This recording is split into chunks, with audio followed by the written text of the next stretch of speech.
Hello everybody. Magluto na naman tayo. Ito. Yung aking menu for the healthy life. Yung ating, kailangan natin laging magulay. Kasi yung mga pagkain ngayon talagang maraming hindi mo alam kung ano nang safe na pagkain ang kakain natin ngayon. Marami nang hinahalo sa ito nga, hindi ko nga alam kung ano nito, kung healthy pa ba ito. Ayan.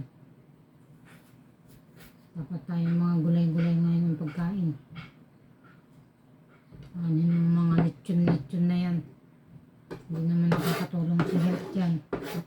Ang ganda lang yan pang display. Pero yung benepisyo sa pag-loob ng katawan, hindi yan maganda.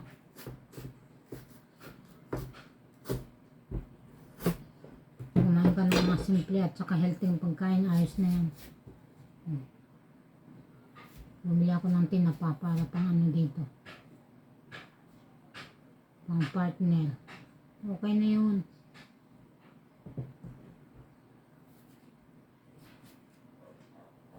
Ayan si Kulit. Hindi ko binili ng chicken at kaka-chicken lang niya kahapon. Grabe, lilipad na tong batang to. Ayan, ito naman ang ating naparadis kita ng ulam. Isang araw, nagsigang naman na ako.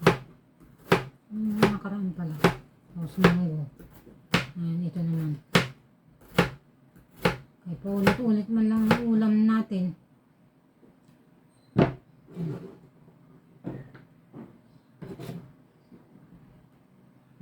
Maggagata ako, wala namang kakain kundi ako lang.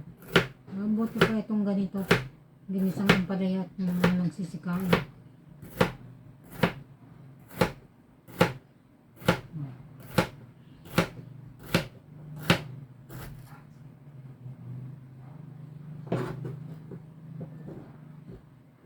Eh kung ako lang akong kakain, diba? Yung isang daan ko, kakasya sa 3 araw yan.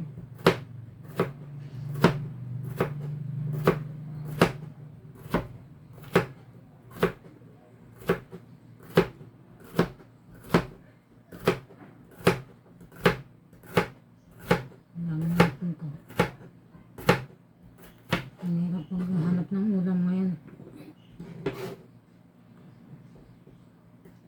Kailan ba ako nag-bangus? Nakarang araw din.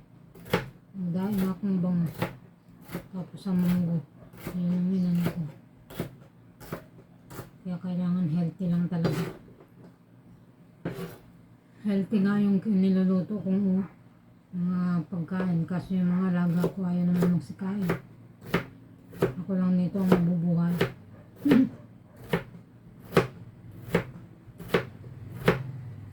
Siguro kahit ewan. Hindi ko alam kung paano nabubuhay ang batang yan. Ayaw kumain ng gulay. Titikman lang ng saglit. Ayaw na. Pero at least kung may sabaw, may sinigang, nandun na yung katas niya.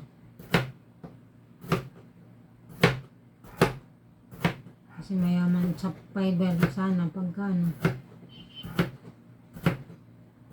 kumain sana siya ng gulay. Kasi pang yun, pang tunaw yung gulay ng mga kinakain. Maganda ang daloy ng laging gulay. Normal yung pag-oops.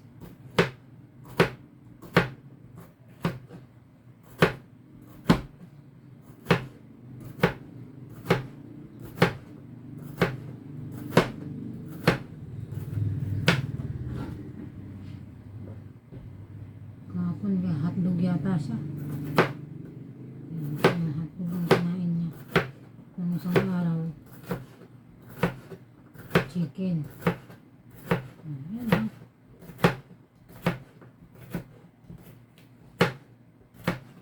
Nabili ako ng baboy, ang kaso Ang dinatnan kung ano. Pang sahog na lang. Plano ko sana magsigang ngayon eh. Kasi yung binibilihan kong baboy dun na bagong katay. Wala na. Ubus na yung paninda niya. Kaya yan. Punta naman tayo dito sa ano. Gasan ko lang sa aking kamatis.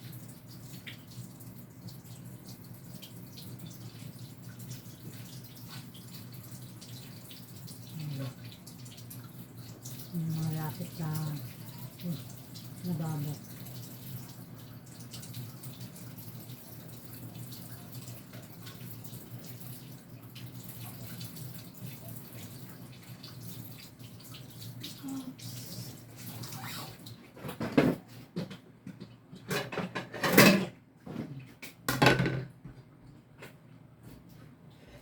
Parang matigas.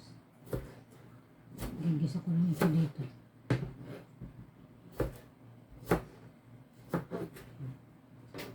Tama na yan, kunting kamatis.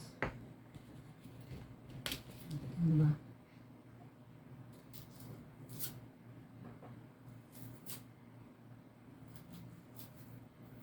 Mas gugustuhin ko pa magluto ng ulam kahit medyo ano, expensive tayong magluto. Kaysa bumili tayo ng ulam dyan sa kanto na, hay! Hindi mo malaman kung anong luto ang ginawa. Puro lang bitchin. Walang lasa. Hindi pa ako nabubusog. Pag pipiliin mo ako, bibili ako ng lutong ulam at saka mag-itlog. Mag-prito ng itlog. Pipiliin ko yung pritong itlog. Kaysa sa biniling ulam dyan sa hindi naman marunong magsiluto. Hindi masarap. Bukod sa hindi masarap, walang lasa.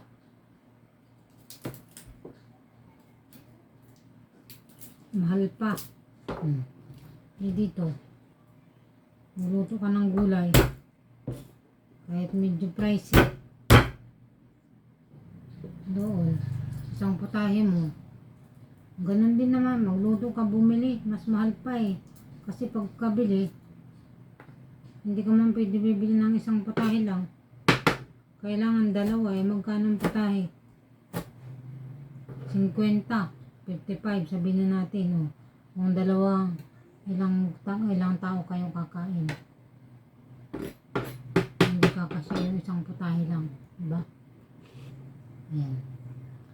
Ito na ang aking ulam. Kukunin ko yung aking baboy.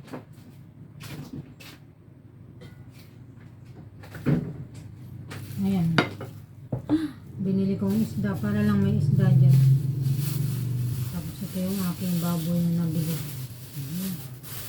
Diba? Dapat magsisigang ako ngayon. Nalis ang plano. Ayoko kasi yung ano, yung baboy na pinorosin na. Gusto ko yung bago pa. Basta ako pag wala akong nabibiling baboy na bagong kata, hindi na rin ng bababoy. Ayoko na.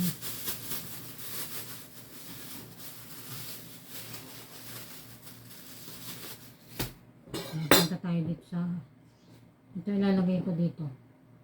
Diba? Ayos na. Bye-bye boys.